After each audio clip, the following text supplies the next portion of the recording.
ഒരു പാത്രത്തിലേക്ക് 2.5 കപ്പ് വെള്ളം ഒഴിക്കുക.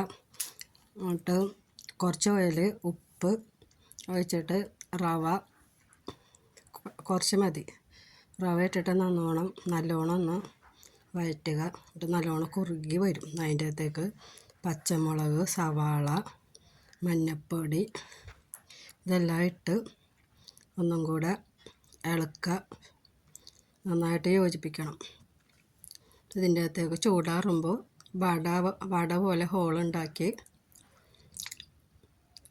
എണ്ണയിൽ മുക്കിപ്പൊഴിച്ചിട്ടുണ്ടെങ്കിൽ അടിപൊളി രുചിയാണ്.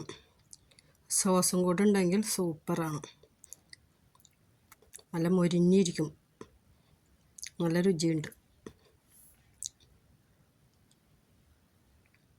ഓക്കെ.